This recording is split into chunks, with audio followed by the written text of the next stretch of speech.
Like, subscribe, and share. If you want to get your belly flatter, try running with Dappa. Hey!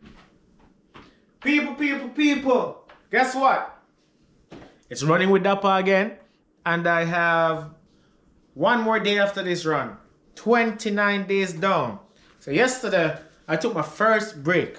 I could not run because my foot mashed up from the workout that I was doing. I was doing a workout, full body conditioning workout, and it was rough. So I'm sorry, no video uploaded yesterday, but still actually ended up running yesterday, like a small run, but I didn't do a video out of it, and I ended up walking for 40 minutes. So I still did it. So Carly said we're going to have two 29s, but one of the 29s is not going to be uploaded. But today, day 29, uploaded video, and then tomorrow we have day 30, we're going to have a surprise.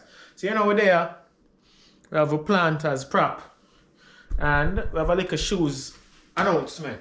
See it here? This is on the fit. This one is called Nike React, something like so. I don't remember the name. But we had to get it because I run the other day and turn right, and my foot ring out. I'm saying, no, enough for this knockoff Nike ear thing. Let me just get a proper shoes. So we have that. And then Newton Surrey shirt, beach shorts from yard. And then yeah man, we're here guys. Because guess what? We're running. Dappa we are on with. All of it we are on with. We always are run it. Always are run it. Always are run it. Alright, see you now. Mad thing today now. Slow and steady wins the race. Alright? Yeah man. So I'll speed this up. Running with Dappa, slow jogging. I'm gonna try to go for at least 30 minutes today. I'm gonna listen to some coding videos at the same time. Alright?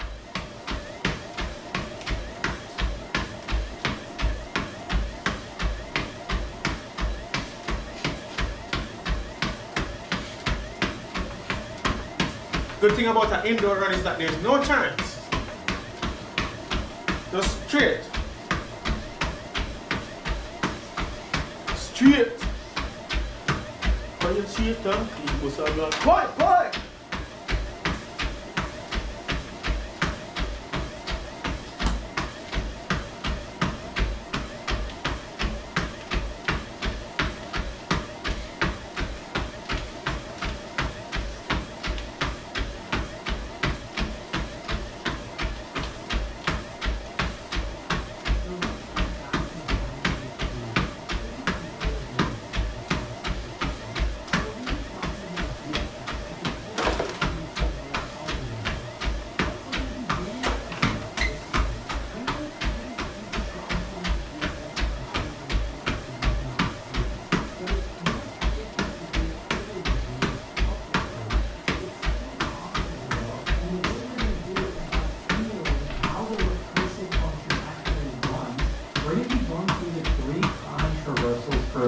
In order traversal first, which is going to be the easiest one when we do it iteratively, and we're also going to do pre-order and post-order, which is going to be the hardest one when we do it iteratively.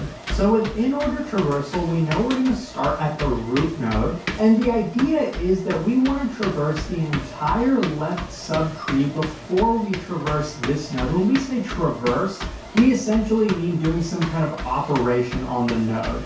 In our case, we're going to do the simplest thing, which is printing the value of the node.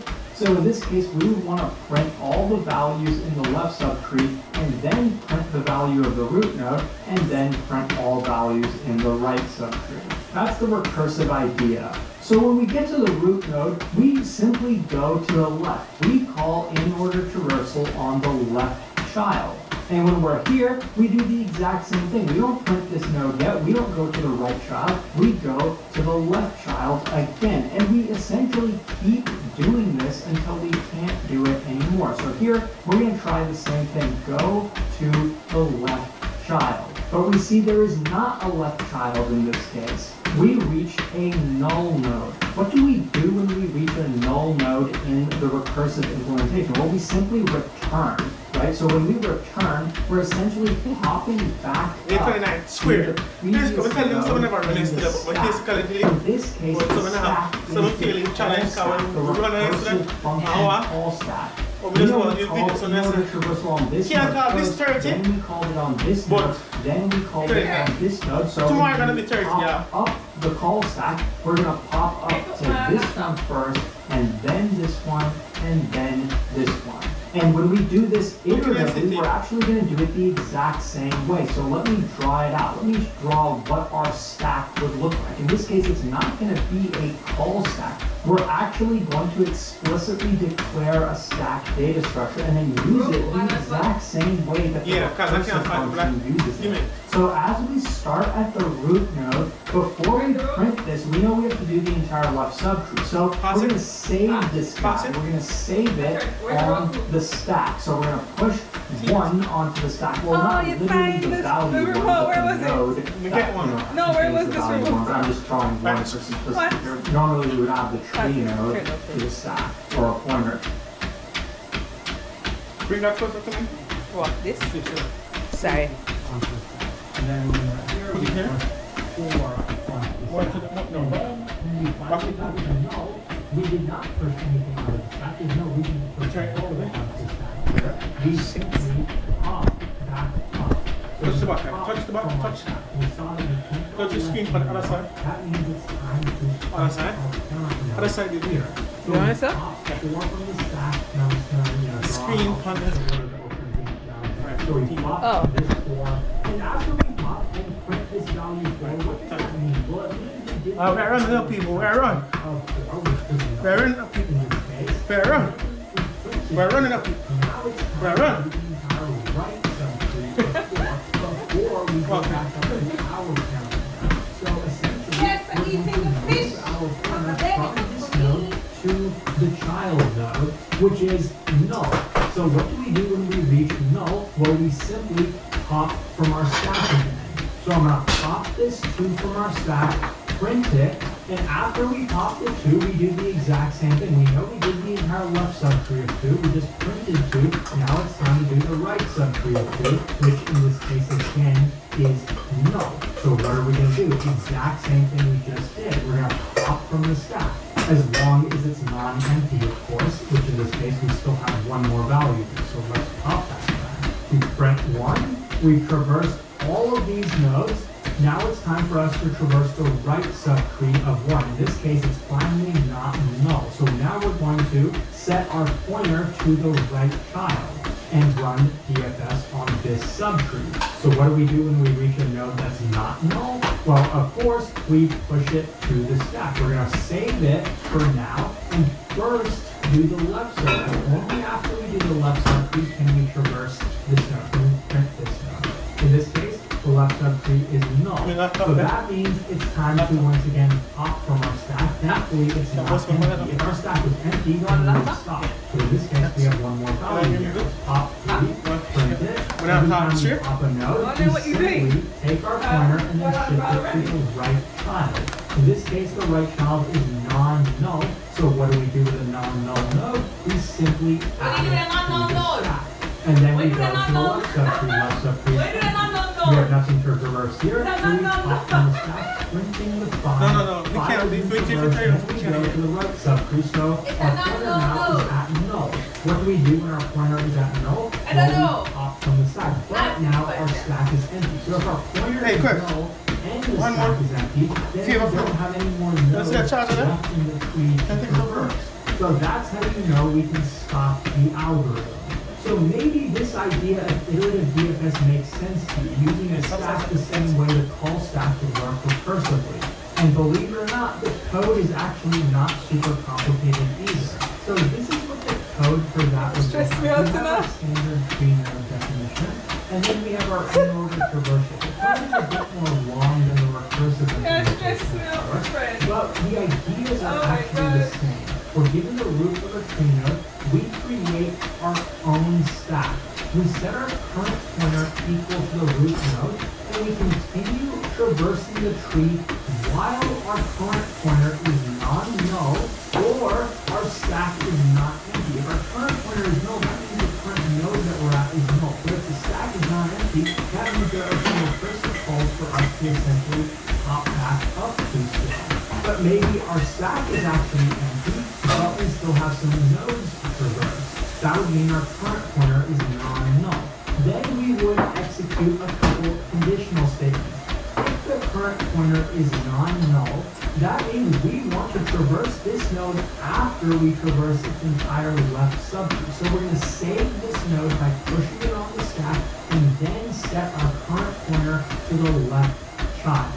And then we're going to simply go to the next iteration of the loop. So how this code is going to run is we're going to start at the root and then just keep going left until we can't go left anymore. So all these are going to be pushed onto the stack. And then we're going to end up getting to a null child.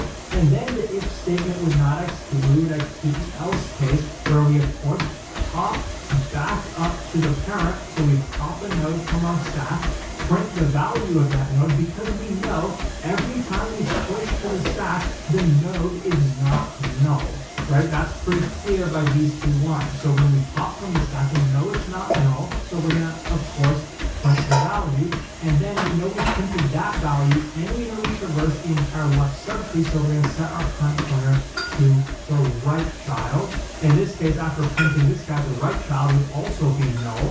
So then the if statement would not execute. We would again execute the else case. We pop back up to the parent, and then do the same thing, then pop back up again. So we pop all these, and then we would go to the right child by executing this line, and finally it would not be null.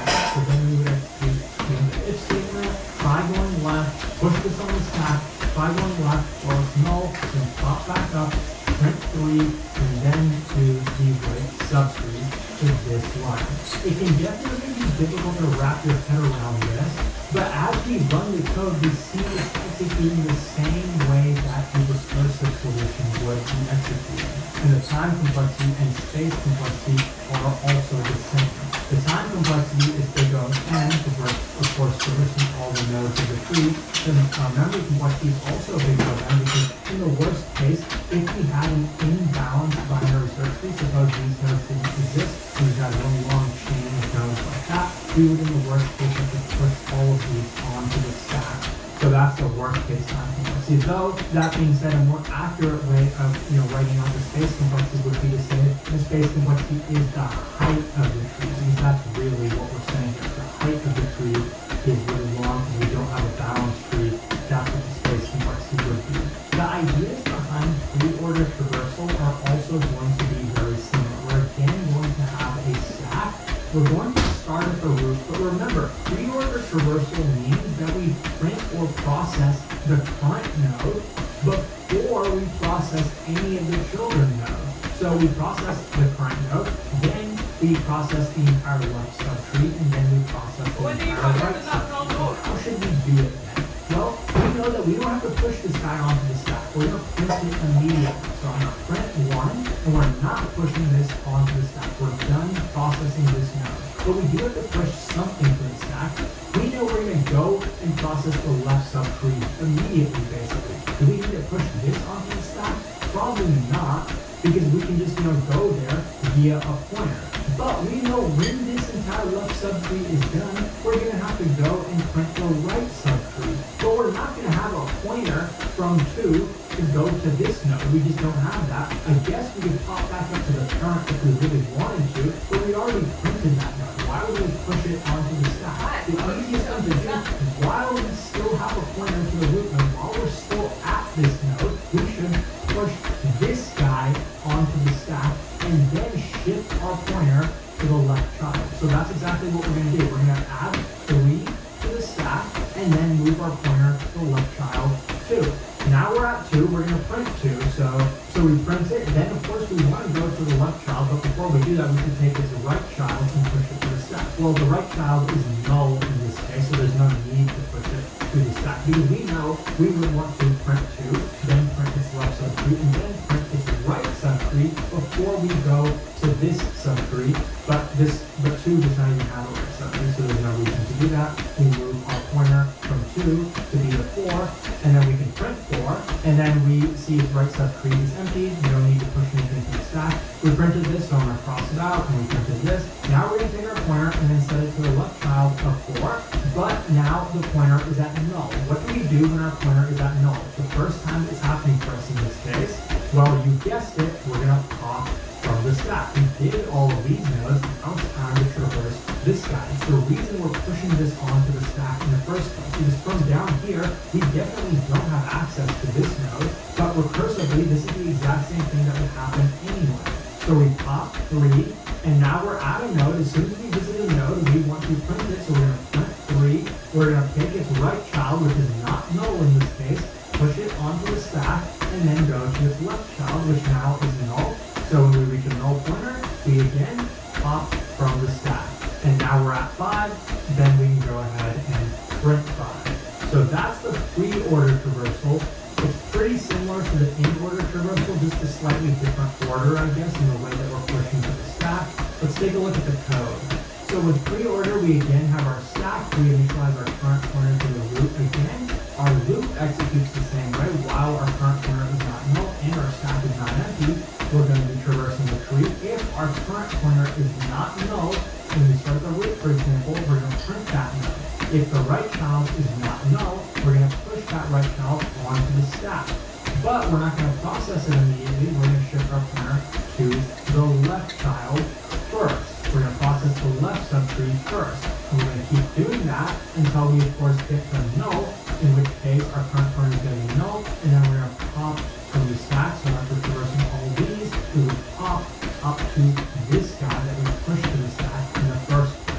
And of course, we keep doing this until we have traversed all of the nodes. This is also going to have linear time complexity, where we have to traverse the entire tree, and the space complexity is technically the height of the tree, which in the worst case could be the size of the tree as well.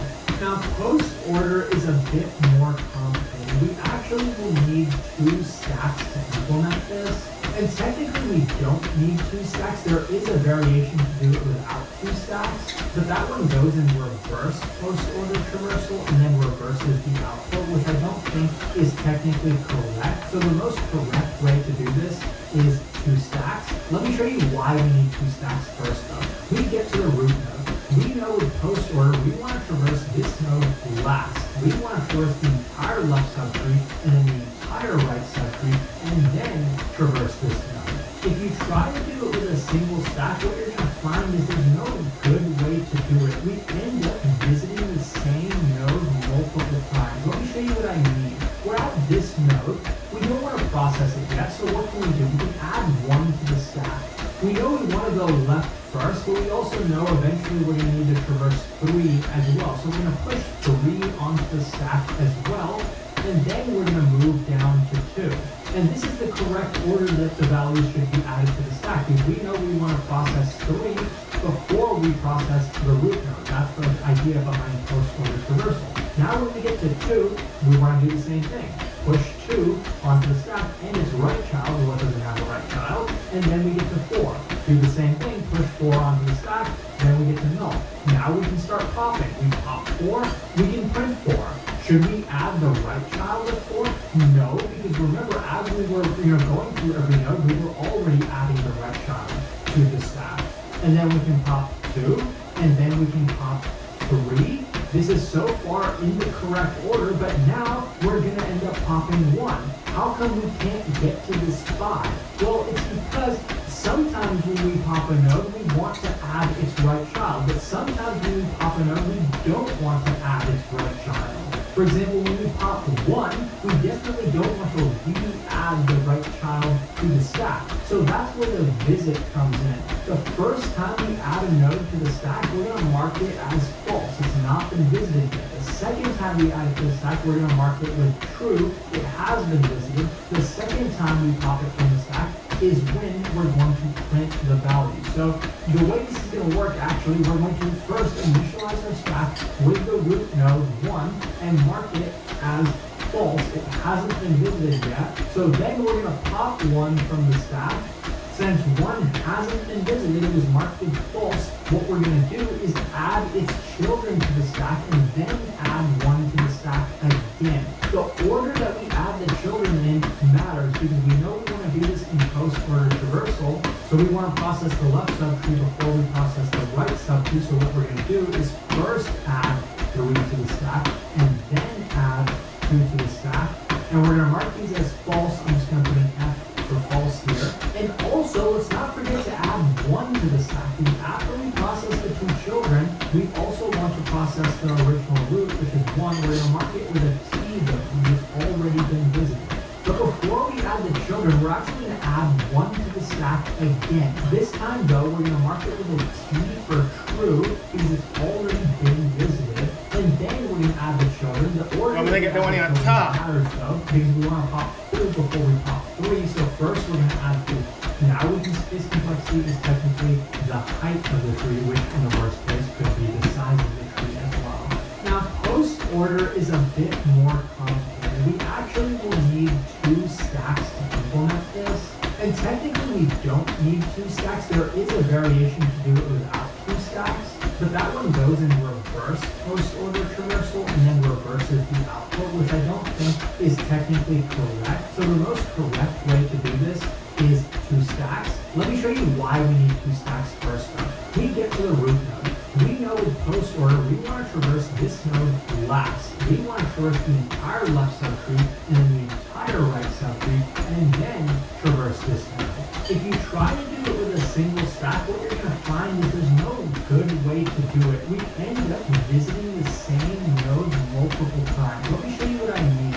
We're at this node. We don't want to process it yet, so what can we do? We can add 1 to the stack.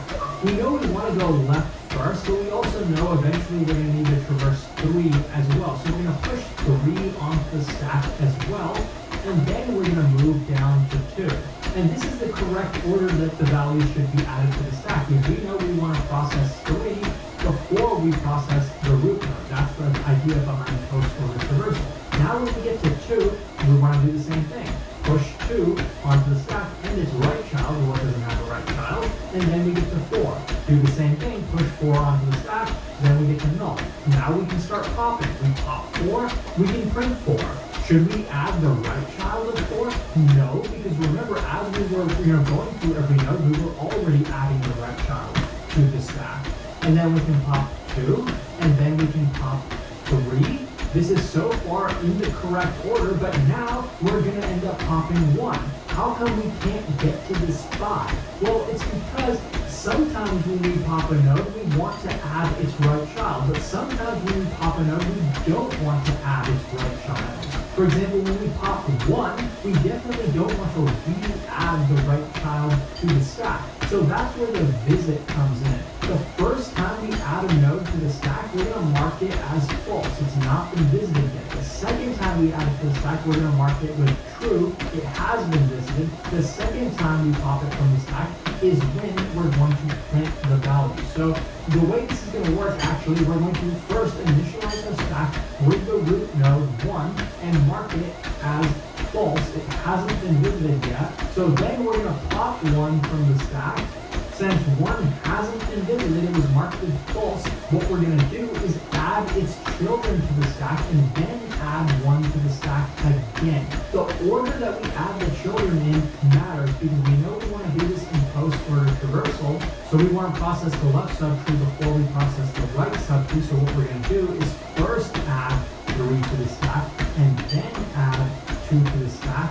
And we're going to mark these as false. I'm just going to put an F for false here. And also, let's not forget to add 1 to the stack because after we process the 2 children, we also want to process the original root, which is 1. We're going to mark it with a T though, and it's already been visited. But before we add the children, we're actually going to add 1 to the stack again. This time though, we're going to mark it with a T for true because it's already been visited. And then we're going to add the children. The order that we add the children matters though, because we want to pop 2 before we pop 3. So first we're going to add 3 to the stack, and then we're going to add 2 to the stack. We're going to mark these both with an F because they've not been visited yet. Now the way this algorithm is going to work, we're actually not going to be maintaining our front corner. Every iteration of the loop, we're going to be popping from the stack. We're going to pop 2 now from the stack. It's not been visited before, so you know the drill. We're going to add 2 back to the stack, mark it with a T for true, and then add its children to the stack. First, we're going to add the right child, which which is null. I'm going to put an N for null because we are going to add null values to the stack in this case, actually. Add a little bit of room because we're running out. And this null is going to be marked with false. And then we're going to add the left child, of course, which is 4. We're also going to mark that with false. And now we're going to pop from the stack. We're going to pop 4, which was false. We would add the children, and we're eventually going to add those to the stack, but they're both null. So when we pop those null nodes, we're not going to do anything. We're not going to add their children because null nodes don't have children. So I'm not going to draw it out here. But after popping its children, we would also pop 4 again because it would have been added to the stack. It would have been added with a T value for true. So after we pop that, we would have printed the 4. So I'm going to print the 4 here. And then we're going to continue now to pop from the stack. We're going to pop the null value. That was supposed to be the right child of 2, but it didn't exist. Change the shoes on people. And now we just keep popping. Now we're going to pop the 2. Foot. It has a T value. When we pop a node with a T value, we print it because it's already been visited before. That means all of its children have been processed already. So now we're allowed to print 2. And let's keep going at this point. Now let's pop 3. When we pop 3, we see it has false. It hadn't been visited before. So you know this one, I feel like I have to just look at the code. 3 back to the stack over here, hard to read, but it's there. It's going to be marked with a T for true. It's been visited. Nice. Now we're going to add its children. 5 first with false. It hasn't been visited yet. We also add the left child, which is null, but I'm not going to draw that out completely because we would pop that null value and do nothing with it. And now we would pop the 5 value and not do nothing with it, but we would add that 5 value to the stack with a T for true. And we, of course, add its children, but it doesn't have any, so we would end up adding 2 null values to the stack. And we keep on running. And then we would pop this 5. So 5 had already been visited, so this time we print that 5. Notice how it is going in post order. We printed the 4, then we printed the 2, then we wanted to do the subtree, but we had to do the 5 first, and now we're finally going to pop the 3. It's right here, and it has a T value, meaning it was already visited. So we pop the 3, print it, and now finally we just have 1 value left in our stack. It's hard to read, but it's this 1, and it has a T value for true. That means we finally popped back up to the roof after printing all of the descendants, and this was the post-order traversal. Now, while post-order is definitely the least intuitive, in my opinion, of the iterative solutions, the code for it is not crazy complicated. Yes, we have 2 stacks. One stack is for the nodes themselves, the other stack is marking which nodes have been visited before. We initialize it with the root node, marking it as false, it hasn't been visited. While our stack is non-empty, we're going to pop from the stack. We know that the stack is going to be the same size as the visit stack. So as we pop from one, we're going to pop from the other. We're going to have our current node, and we're going to have whether it's been visited or not. If that node is non-null, we're going to do some stuff. If the node was null, we do nothing. We can just skip over. There's nothing for us to do. Then we have 2 cases with that node itself. Either it's been visited before. If it has, then that's the really easy case. We simply take that node and print it, right? If one had already been visited before and now we're popping one, that means we already printed all of its descendants. There's no reason to do anything with them. All we have to do is now print one. But if that's not the case, if this is the first time we're visiting one, then we have to add some stuff to our stack. And the order that we do it matters. And by the way, this 2-stack approach could also be condensed into a single stack of pair values. So a stack of pair values where one value is maybe the root node and one value is a Boolean for whether it's been visited or not. The reason I did it this way though is it's a little more generic and it works regardless of which language you're using. This 2-stack approach is pretty flexible regardless of the language that you use. But what we would do is we would take the current node and add it to the stack. We'd give it a value of true. It's already been visited before. But then we also add its children to the stack. It's important to add the right child and then add the left child because then we end up popping the left child first and popping the right child second. That's exactly what we want to do. But when we push these to the stack, we're going to give them a visit value of false because this is the first time we're visiting them. And it really is that simple. That's what makes this traversal hard. It's simple, but it's really unintuitive in my opinion. Though the space complexity is still the same, yes, we end up pushing and popping each node from the stack twice, but that's still, big O of 2 times n, which is linear time complexity. And the space complexity, is going to be the same. The height of the tree, which in the worst case could be big O n, even though, yes, we have 2 stacks, it still reduces to this. Probably the most common application of iterative DFS is implementing a, binary search tree iterator, for example, where we're printing values of the tree or maybe fetching values of the tree in order, but we don't necessarily want to go through the entire tree. Maybe we just want to keep a pointer wherever we are at this point. We start at the root, we want to do it in order. Maybe we just want the first 2 values, so then we fetch these 2 values, and then our pointer is here. And then maybe we want to fetch 2 more values, and we fetch this, and then our pointer ends up over here. That's one application of an in-order binary search tree iterator. That said, when you're allowed to use the recursive function for these DFSs, it would definitely be recommended because they are easier to implement.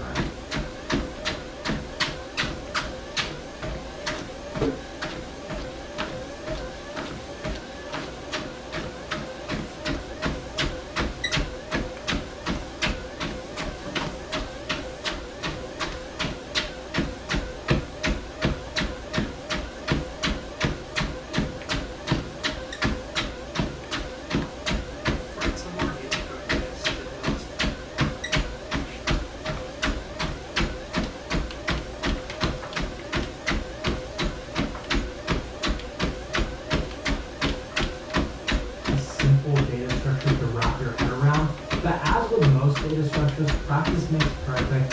Try a few practice problems. Start with this example, maybe if you prefer.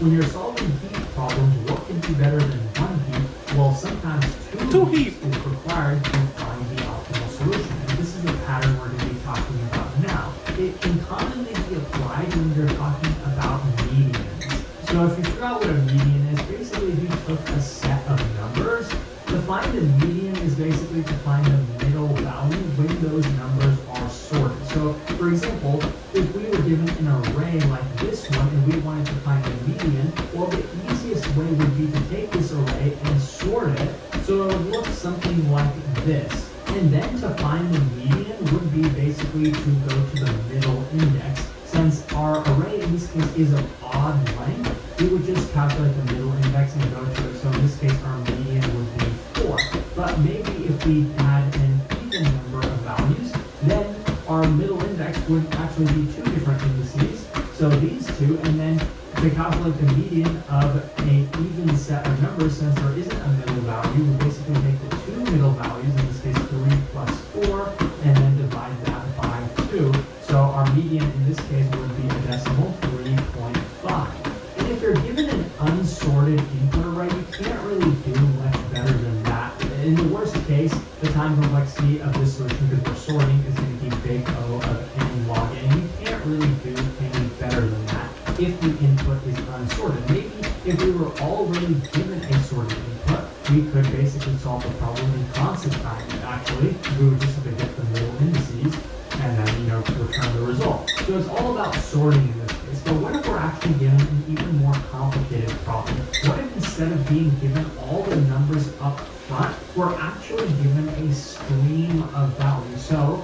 we're streaming values, so initially we only have the 4, but then we have 2 values. We have these 2, and then we basically keep getting values as time goes on. And of that stream of values, the values that we've seen so far, if we want to continuously find the median of those values, then what can we do? Well, to solve that problem where new values can be inserted into the set and we have to continuously get the median from that set, doing it the naive way that we kind of talked about with sorting is not going to be the most efficient, because suppose we're just given 1 value so far, finding the median is easy, but then we're given 2 values, finding the median is still pretty easy, but then we're given 3 values. At this point, we'd probably have to sort this and then find the middle number. And then as the set continuously grows, we initially had these 3 values, but now we inserted a new one. Now we already have these 3 sorted, so we don't necessarily have to sort all of these again.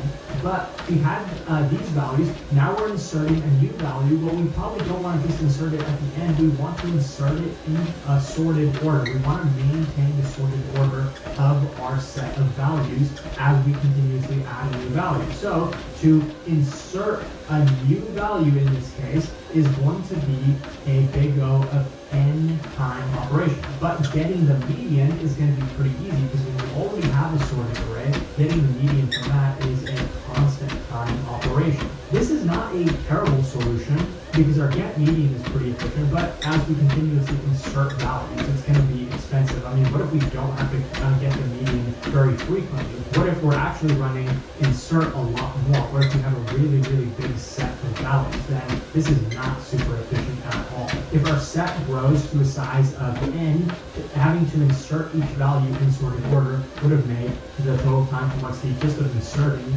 n squared. Now there's actually a solution that we can do it more efficiently where doing the insertion is actually a log n operation and getting the median is still a constant time operation. Now how can we implement this? Well, you guessed it, using 2 heaps. So the idea is that we're going to have a couple of heaps. One we're going to call the small heap because it's going to contain the smaller values of our set of values that we have so far. And we're also going to have a second heap for the large values. It's going to have the large half of the values that we have so far in our set. Now the small heap is going to be a max heap. Now the heap that has the smaller values is going to be a max heap, and the heap that has the larger values is going to be a min heap. That might sound counterintuitive at first, but bear with me, and by the end this will make sense. So the idea here is that we're actually designing a class. We're designing a median finder class where we can arbitrarily insert new values into our median finder, and we will arbitrarily get median from it. So the order that we do these operations could be random. We might insert 2 values, and then we might calculate get median. We might insert 1 value, then calculate get median, then insert another, and then get median, and then another, and then get median, and keep going like that. It could be random, but we have to be able to handle all cases, all valid cases at the very least. Let's assume that we don't get median when we have no values inserted at all, just for simplicity, because that's an edge case. When we insert a single value, it doesn't really matter which one of these heaps we insert it into. So arbitrarily, what I'm going to do is just take the first value 4 and insert it into the small heap. So now if we call get median, it's a pretty simple thing to do because we just have a single element anyway, so we would just return 4. So these are just simple cases so far. Now let's insert a second value 7. So what we want these 2 heaps to represent is of the values we've added so far. So we have 4 and 7. We want half of the values to be in the small heap, and we want half of the values to be in the large heap, and we want every value in the small heap to be less than or equal to every value in the large heap. So based on that criteria, you tell me, where should we insert this 7? Should we insert it here, or should we insert it over here? Well, probably we should put it in the large heap, and that's exactly what we're going to do. So now if we want to get the median, we would first basically take the length of both of these heaps, and since we know the lengths of both of these heaps are exactly equal, that means we know for sure we have an even number of values. Simple thing to do because we just have a single element anyway, so we would just return 4. So these are just simple cases so far. Now let's insert a second value 7. So what we want these 2 heaps to represent is of the values we've added so far. So we have 4 and 7. We want half of the values to be in the small heap, and we want half of the values to be in the large heap, and we want every value in the small heap to be less than or equal to every value in the large heap. So based on that criteria, you tell me, where should we insert this 7?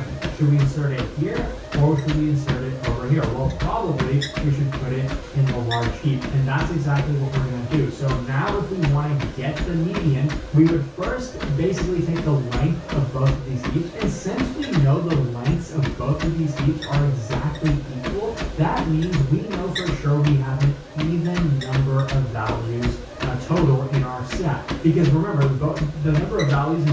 heaps should be roughly equal. So at that point, we would take 4 and 7 from each of the heaps, add them together and divide by 2, and we would return, 11 divided by 2, that's going to be 5.5. So these are simple cases so far, but as we grow our set of values, you're going to see how we're going to start handling these cases. So next we want to add a 3. Well, which heap should we add this into? Well, just by looking at it, you can probably tell that we would want to add the 3 to the smaller heap. I mean, it's smaller than basically all of the values we have inserted so far. But how do you know that programmatically? Well, you would definitely know that we shouldn't put it in the large heap, because the large heap is going to have the greater half of values. And since it's a min heap, we're going to be able to get the minimum value from that heap in constant time. We're not popping, we're just reading what the value is, so we can do that in constant time. And we're going to see that 3 is smaller than the largest value in this heap. So probably it shouldn't go in that heap, it should go in the other heap. So that's what we would do. We would insert the 3 over here, but we kind of have a problem because the lengths of the heap are not equal at this point. But in this case, since we have an odd number of values, we can't really do anything about that. There's no way we can make the lengths of these two heaps equal, so we're just going to leave it as it is, because we know that the size of this heap is 2 and the size of this heap is 1. So as long as the difference of the lengths of the heap is at most 1, that's okay. But if we had, for example, 3 values in this heap and 1 value over here, then that definitely would not be okay. We would move one of the values, so this would be of size 2, and this would then be of size 2 again. And of course, if we had 4 values here and 1 value here, that would also not be good. We would at the very least move one of the values to the other heap to get the difference to be less than or equal to 1. Now, I've been a bit misleading about one thing so far. When we take a new value and insert it into one of the heaps, we kind of already talked about multiple conditions that could happen. First of all, when we started, when we had no values in either of the heaps, we just arbitrarily took that value and put it in the small heap, and it turned out that it worked in this example. And then when we had a second value, we saw that that value is greater than the previous value we inserted, so then we just went and put it in the other heap. But if that wasn't the case, we probably would have had to swap the values. If 7 instead was 2, we probably would have had to put the 2 over here and then move the 4 to be in there from the heap. We have to move it to the other heap.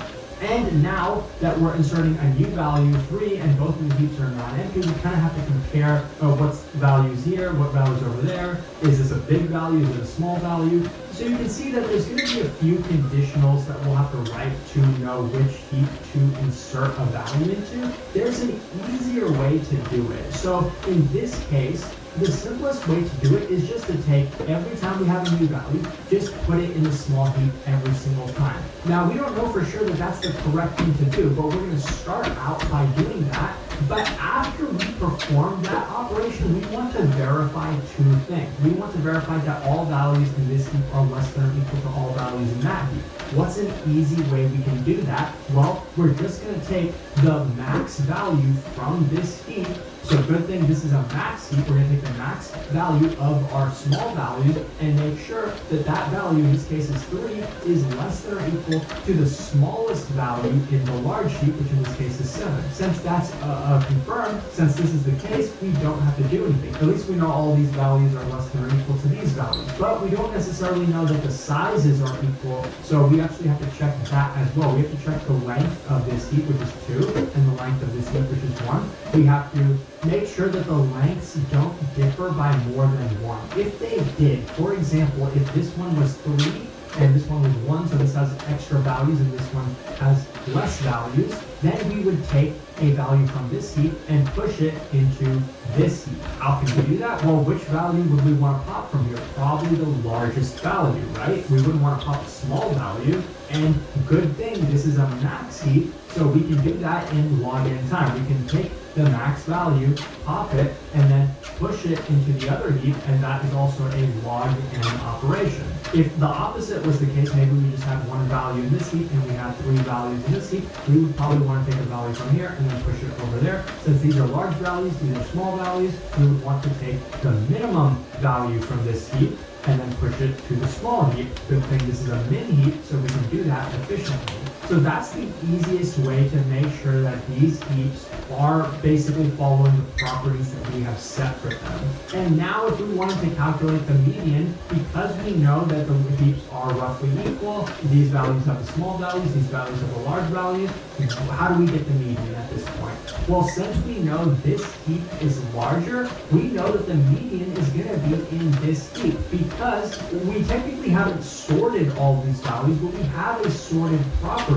These are the values we've added so far. We want to get the middle value. Since we know the heaps are of uneven size, we know that these values are in the left heap and this value is in the right heap. We want the middle value. Well, good thing this is a max heap. We can get the maximum value in constant time because we're just reading it, we're not popping it. So when we get median here, we would just get 4. We get the max value from our max heap and then return it. Of course, if the heaps were like this and we had 4, 7 in the large heap and we just had 3 in the min heap, we would do the same thing. We take the minimum value from our large heap and then we would return this value. So you can see how these heaps make it easier for us to find the median. We've set them up intentionally in a way that they will easily allow us to find the median value continuously.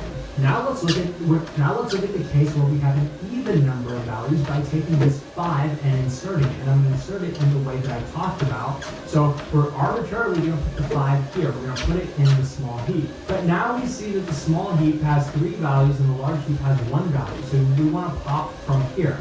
We're going to pop the largest value because this is a max heap. We're going to pop that 5 that we just inserted, and then we're going to insert it into the large heap. So now we put that value in the correct heap, and their heaps are of equal size. So that's good. Now if we want to get the median, we actually have heaps that are of exactly the same size. So we have an even number of values.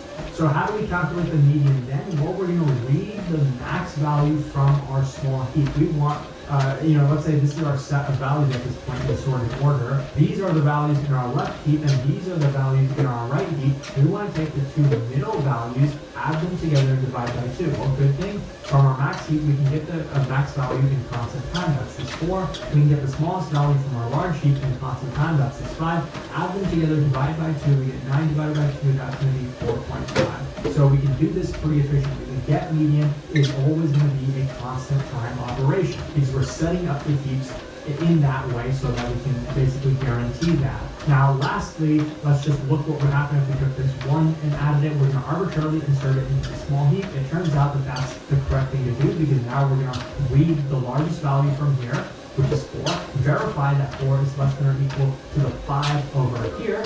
And since that's the case, that means we know that all these values are less than or equal to all these values. That's good. Now, lastly, let's check that the sizes are roughly equal. This is a length 3, this is a length 2, so the difference is 1, but that's okay. So the insertion is completed. Now, if we wanted to try getting the median, we would see that this has a length of 3, this has a length of 2, this has a length of 2. So if we want to get the median, it's probably in this heap, and we would take the max value from that. So 4 would be our median in this case. So you can see that when you set it up with heaps, rather than just keeping a single sorted array, we can get the insertion from a linear time operation, and we can get it to be a log time operation.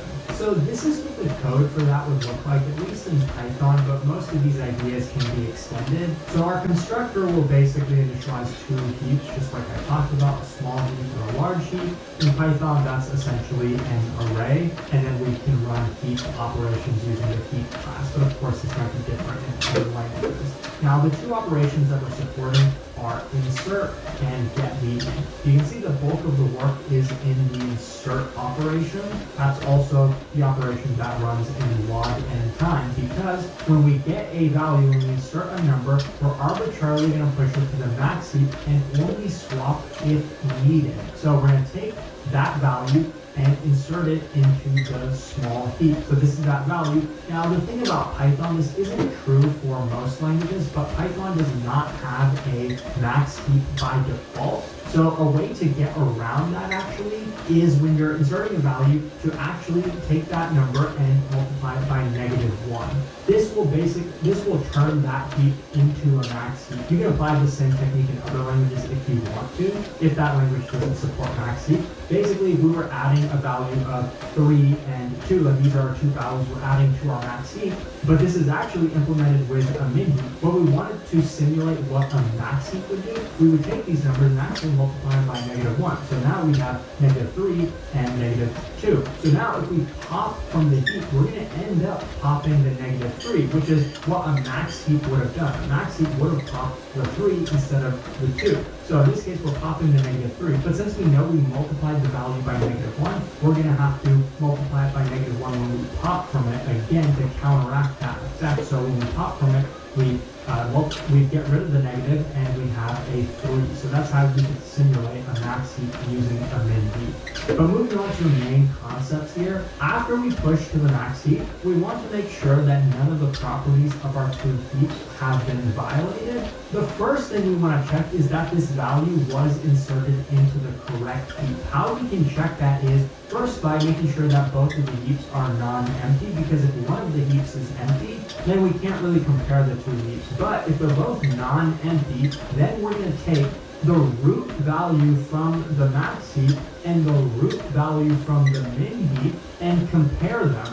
If it turns out that the largest value from our small heap is greater than the smallest value in our min heap, or a set of large values, this means that we violated the property where we want all values in the left side to be less than or equal to all values in the right side. So if we violated that, then we have to pop from the small heap and push to the large heap. We're popping from here and then pushing to the other one because by default we know we always push to this one. So we pop from the small heap, multiply the value by -1, that's only required in Python because of the reasons I just talked about, and then we take that value and then push to the min heap. When we push to the min heap, we don't have to multiply by -1. So that will make sure that that sorted property is handled between our two heaps. But what if they are of uneven size? We haven't handled that yet, so that's the next thing that we would do. We would check if the length of one of our heaps is greater than the length of the other heap plus 1, though, because we know in some cases if we have an odd number of values, then one of the heaps is always going to be greater than the other one. But is the difference greater than 1? That's what we're asking when we add +1 to the other heap. So if this is the case, then we obviously have to pop from this heap, which we're doing here, and then we have to push to the other heap, which we're doing here. Or maybe the opposite is true, where the other heap is larger. So we would check that with a second if case, and then do basically the same operation. Pop from the heap with more elements, and then push to the heap with less elements. So one thing I'll say is that this is a relatively elegant way to write this code. This is probably not something you'd come up with just to arbitrarily push to one heap and then handle the case like I did. And that's completely okay. The first time I tried solving this problem, I think I just had a ton of different conditionals, and that is completely valid and it works. It just turns out that that code can get messy. It can be hard for you to write. It can be hard for somebody to read. So I want to say that it can't. So I guarantee that this is not path other than just keeping a single sorted array. We can get the insertion from a linear time operation, and we can get it to be a log time operation. So this is what the code for that would look like, at least in Python, but most of these ideas can be extended. So our constructor will basically initialize two heaps, just like I talked about, a small heap and a large heap. In Python, that's essentially an array, and then we can run heap operations using the heap class, but of course this might be different in other languages. Now the two operations that we're supporting are insert and get median. You can see the bulk of the work is in the insert operation. That's also the operation that runs in log n time, because when we get a value, when we insert a number, we're arbitrarily going to push it to the max heap and only swap if needed. So we're going to take that value and insert it into the small heap. So this is that value. Now the thing about Python, this isn't true for most languages, but Python does not have a max heap by default. So a way to get around that actually is when you're inserting a value to actually take that number and multiply it by -1. This will turn that heap into a max heap. You can apply the same technique in other languages if you want to, if that language doesn't support max heap. Basically, if we were adding a value of 3 and 2, and these are our two values we're adding to our max heap, but this is actually implemented with a min heap. But we wanted to simulate what a max heap would do. We would take these numbers and actually multiply them by -1. So now we have -3 and -2. So now if we pop from the heap, we're going to end up popping the -3, which is what a max heap would have done. A max heap would have popped the 3 instead of the 2. So in this case, we're popping the -3. But since we know we multiplied the value by -1, we're going to have to multiply it by -1 when we pop from it again to counteract that effect. So when we pop from it, we get rid of the negative and we have a 3. So that's how we could simulate a max heap using a min heap. But moving on to the main concepts here, after we push to the max heap, we want to make sure that none of the properties of our two heaps have been violated. The first thing we want to check is that this value was inserted into the correct heap. How we can check that is first by making sure that both of the heaps are non-empty, because if one of the heaps is empty, then we can't really compare the two heaps. But if they're both non-empty, then we're going to take the root value from the max heap and the root value from the min heap and compare them. If it turns out that the largest value from our small heap is greater than the smallest value in our min heap, or a set of large values, this means that we violated the property where we want all values in the left side to be less than or equal to all values in the right side. So if we violated that, then we have to pop from the small heap and push to the large heap. We're popping from here and then pushing to the other one because by default we know we always push to this one. So we pop from the small heap, multiply the value by -1, that's only required in Python because of the reasons I just talked about, and then we take that value and then push to the min heap. When we push to the min heap, we don't have to multiply by -1. So that will make sure that that sorted property is handled between our two heaps. But what if they are of uneven size? We haven't handled that yet, so that's the next thing that we would do. We would check if the length of one of our heaps is greater than the length of the other heap +1 though, because we know in some cases if we have an odd number of values, then one of the heaps is always going to be greater than the other one. But is the difference greater than 1? That's what we're asking when we add +1 to the other heap. So if this is the case, then we obviously have to pop from this heap, which we're doing here, and then we have to push to the other heap, which we're doing here.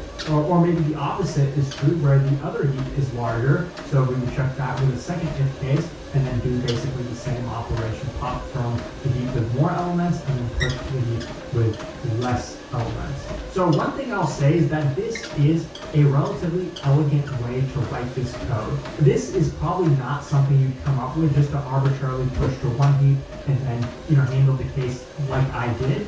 And that's completely okay. The first time I tried solving this problem, I think I just had a ton of different conditionals, and that is completely valid and it works. It just turns out that that code can get messy. It can be hard for you to write. It can be hard for somebody to read. So I want to say that if you're trying to solve this problem and you write code that looks different than this, but as long as it works, that's completely okay. Because as long as you understand the idea behind two heaps, that we want the heaps to be of roughly even size.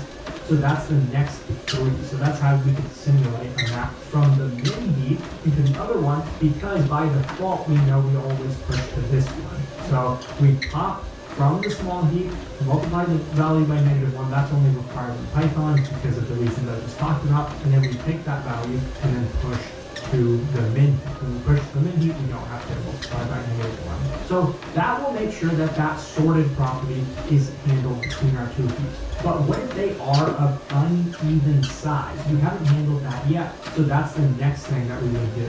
We would check if the length of one of our heaps is greater than the length of the other heap +1 though, because we know in some cases if we have an odd number of values, then one of the heap is always going to be greater than the other one. But is the difference greater than 1? That's what we're asking when we add +1 to the other heap. So if this is the case, then we obviously have to pop from this heap which we're doing here, and then we have to push to the other heap, which we're doing here. Or maybe the opposite is true, where the other heap is larger, so we would check that with a second if case, and then do basically the same operation. Pop from the heap with more elements, and then push to the heap with less elements. So one thing I'll say is that this is a relatively elegant way to write this code. This is probably not something you'd come up with just to arbitrarily push to one heap and then, handle the case like I did.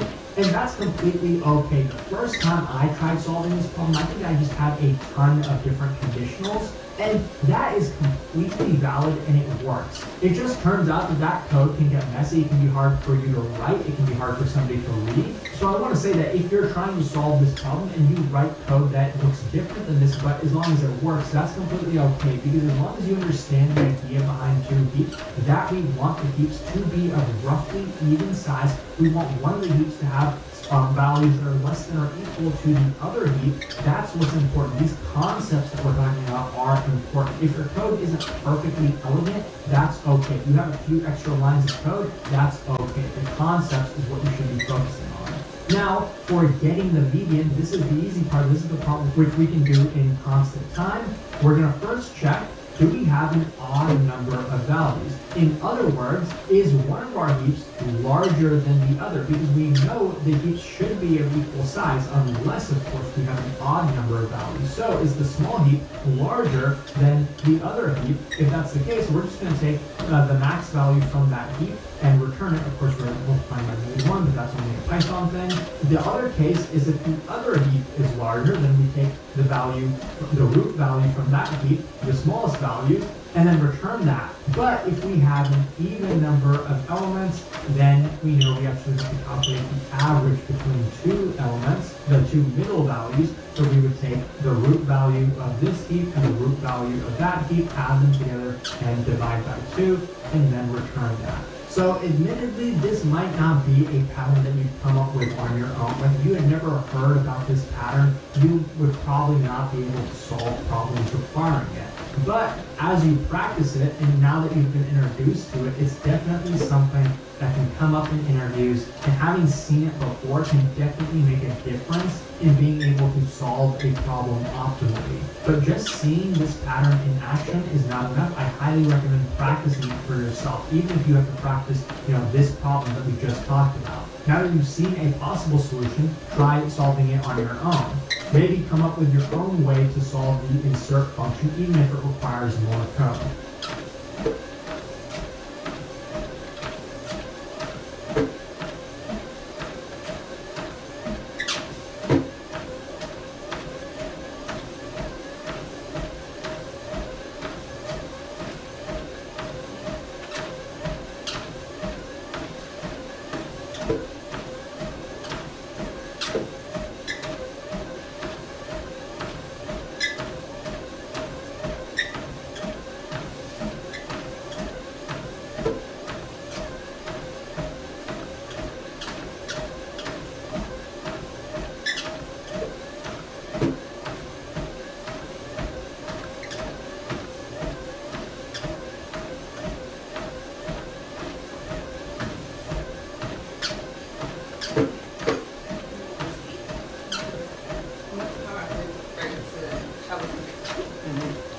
Alright people, 59 minutes down, we learned about a special problem called two heaps today, where you maintain two different heaps in order to get the median, or continuously insert to a set and get the median of that set. You have two heaps, one large heap and a small heap. The large heap is a min heap, and the small heap, small value heap, is a max heap. What happens is that because you can continuously get the max value from the small heap and the small value from the large heap, you can always find the median by either if this one is bigger, you just get the value and you know that that's the median, or if the left one is larger in length by 1, you could do the same thing. Or if it is equal in length, the both heaps is equal in length, you divide, you find the median are two numbers, which is addition minus addition of the both values that you get from each heap and divided by 2. The reason why you're doing it that way is because typically if you insert to a set and you want to keep the median value at all times, you'd have to keep it sorted. If we were doing the brute force approach, to keep the set sorted, you'd have to sort on every insert, which is an n-logging algorithm. And then you find the median by constant time. But doing it via the Q method is that the insert using an O of n algorithm, because inserting to a Q is typically an O of n time complexity. Yeah, so the algorithm is basically when you're inserting, you check to make sure the sorted condition is there first between the two heaps, where all the values from the small number heap and all the values of the large number heap. The large number heap is always bigger than the new.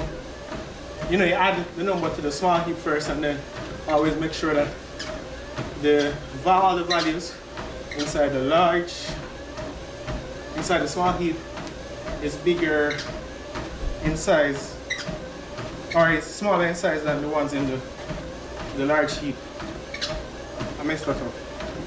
On every insert, make sure that the small value heap, all the values in that small value heap is smaller than all the values in the large value heap. And then you continue again and say, alright, I want to ensure that the length of the two heaps is roughly equal. So if the small value heap, when you inserted the value, is greater than the size of the large value heap by more than 1, you pop from this heap the max value and you put it inside the min heap.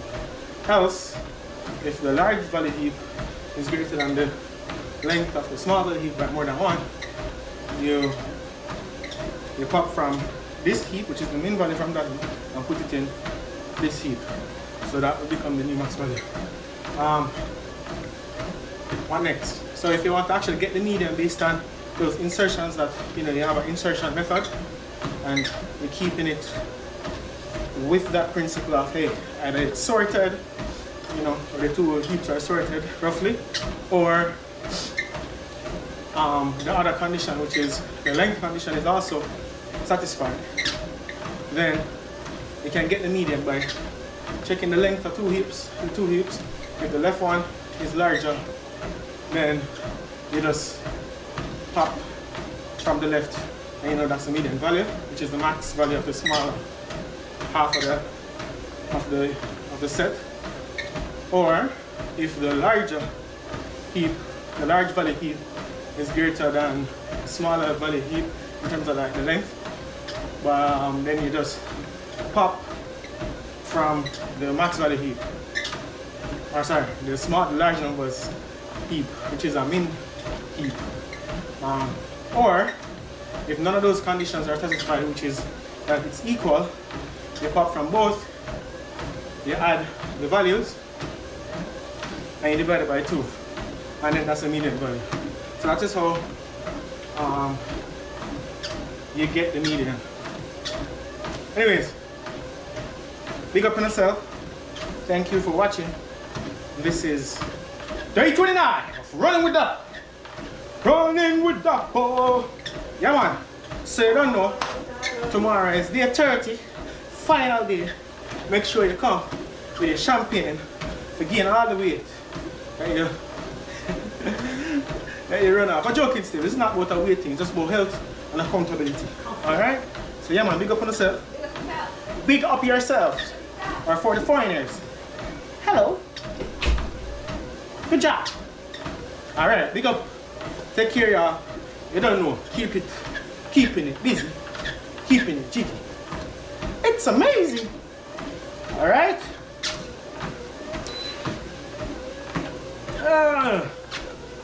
Are we that? El mucho, el chapo, el chapo. Alright.